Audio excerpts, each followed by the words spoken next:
Yo, what's happening, guys? It's your boy, Uncle B, with another episode of BMF Combat Sports. Yes, guys, super excited. I'm loving the new studio, guys. I spent the whole day trying to get the co-host or the second person seat ready, and I'm happy with the way everything's coming out. And this is exactly what you guys are going to be seeing. And obviously, when there's a second person, I'll show you guys exactly what it looks like on the other side. But anyways, guys, I don't want to keep this show long.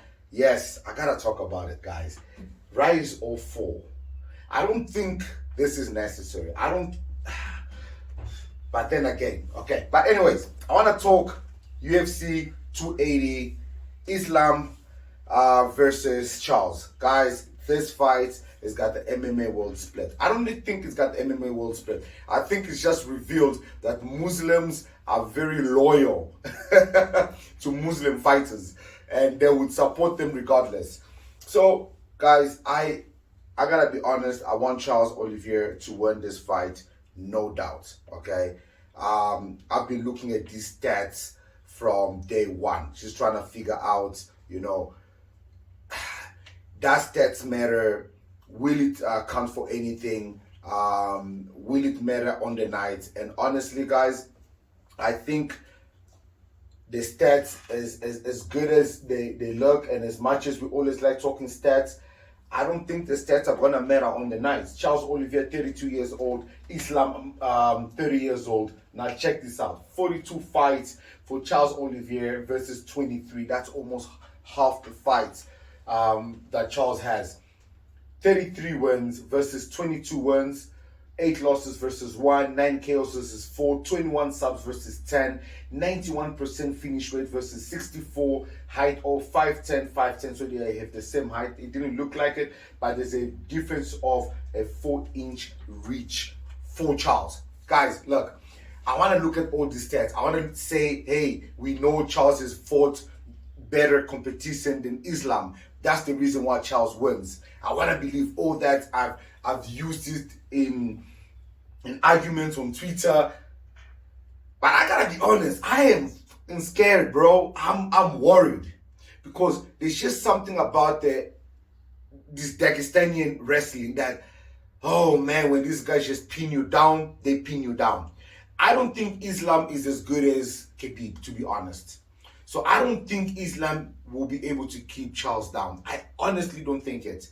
But I gotta be honest, guys, this is going to be a tricky one. I think Charles Oliveira is going to come in as, I think Islam is going to come in as the favorite. But you know what? I'm going to stay loyal to Charles Oliveira and say Charles is going to finish this. He says he's going to finish this in the first. I don't know. I don't think this fight finishes in the first. I think he definitely wins it.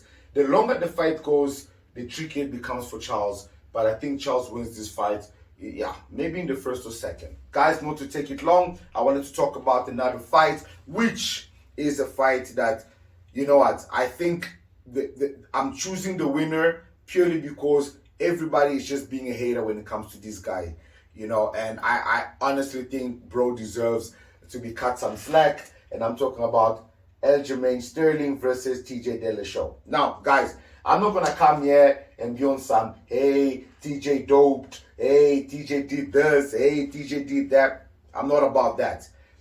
The honest truth is, I just feel like Aljamain Sterling, after beating Pirion on the first fight by DQ, I felt like he got a backlash from the MMA community. And he came back to beat Pirion on the second fight for people just not to give him the respect again. And I honestly don't feel like he deserves, everything that the MMA world is throwing at him. Especially even, come on, dude took a picture. I think I can actually find it. I should have gotten this picture earlier. Let me try and find it. So guys, basically these pictures started circulating on the internet of Aljamain Sterling and Andrew Tate. I don't know why I got such a small picture, but I'm sure you guys have seen it, of Aljamain Sterling and Andrew Tate. And I think Andrew Tate must have said something, and Aljamain Sterling on Twitter replied to it. And obviously everybody just decided to translate it the way they wanted to translate it, say it the way they want. Because I don't know, man. I think people just love really disliking Aljamain Sterling, and he's not helping himself. Going and taking pictures with somebody that a lot of people kind of have an issue with, but they don't have a reason why they have an issue with him. But anyways, guys, that's not what we're talking about. We're talking about combat sports. I really want Aljamain Sterling to beat TJ Dillashaw simply because it gives him that respect. I hope it earns him that respect. I think he's good enough to beat TJ Dillashaw, but the problem is, and I've always had this issue with Aljamain Sterling, I feel like bro doesn't hit hard enough. And TJ is a pit bull. He's going to come forward. And I feel like Aljamain Sterling is too soft. Like when he throws his jabs, he just doesn't hit hard enough to keep TJ Dillashaw on the back foot and feel threatened. Unlike with Pereira Yan, who does hit hard, but TJ basically just exposed that he didn't have any ground and utilized that to his advantage. But on this fight here, I think Pereira Yan is going to have to come. I think Sterling is going to have to come, and he's going to have to come hard. He's going to have to punch hard. He's going to have to kick hard. Everything's going to have to be hard in order to be able to keep TJ on the back foot. Now, we know TJ has got an amazing takedown defense, and Sterling's takedowns are extremely sloppy. So I'm hoping that it's going to get better, or it is better for him to get this. I honestly, deep down, I think TJ Dillashaw is going to take this. If you're going to bet, yeah, but my hope is that Sterling takes it, and I'm gonna keep rooting for him to take it. And if he doesn't take it, well, bro, yeah, man, these things happen. Well, guys, the final fights, guys, I know that we've got really, really good fights that's happening on the card, like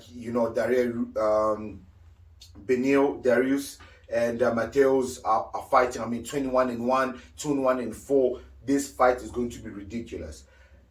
Who do I think takes this fight? Well, guys, you know what? I really don't care.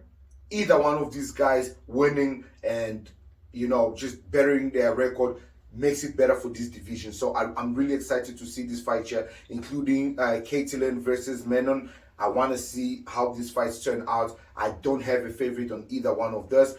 But on this one here, guys, I ain't gonna lie, I got a favorite, okay? This fight here, I got a favorite, okay? Yan, yeah, man, Yan is Yan, But I am an O'Malley supporter, bro. O'Malley's my boy, guys, if we look at the stats, I don't know why people think O'Malley was pushed here too quickly, okay? I'm gonna open up their stats here. 29 years old, 27, fight record 16-3, 15-1-1. I don't know why I've got this in a weird language. But anyways, guys, I think O'Malley has got the experience. I actually think he's more experienced than Pereira Yan, to be honest. Pereira Yan hits hard. So, O'Malley can work distance, okay? O'Malley can work distance. O'Malley can kick. O'Malley cuts angles in a way that I just think it's going to be very, very tricky for Pereira Yan to just be able to comprehend. And worst of all, that reach advantage that O'Malley has is going to really play a very, very big part in this fight. I think Sean O'Malley is going to make this look very, very easy. If he doesn't make it look easy, well, Pereira Yan is number one in the ranking. Regardless, he wins. He goes and faces the winner of TJ Dillashaw versus Sterling. I think Sean O'Malley versus Sterling is an amazing, amazing fight. It's going to be nuts. TJ Dillashaw versus Sean O'Malley. Woo! Look, I think anyone fighting Sean O'Malley is going to be an amazing fight. So I'm really looking forward to Sean O'Malley winning this fight and going to compete for the title. When we get there, if he's fighting Sterling, you know what? Honestly, I'd love to see Sean O'Malley become champion. Do I think he's the next Conor McGregor? Probably not. I think we're pushing it a bit too far, but I definitely think it can be a lot of fun. He thinks he can be champion for the next 10 years? Nah, I don't think so. I think some really good, strong wrestlers going to come and probably end up taking this title away from him. Guys, that's my opinion and my final opinion on UFC 280. I'm excited to watch it. I'm going to be up 4 o'clock in the morning to watch it. I was thinking of live streaming so you guys can join me. I can't, unfortunately, I can't show the fight. It's illegal for me to stream the fight.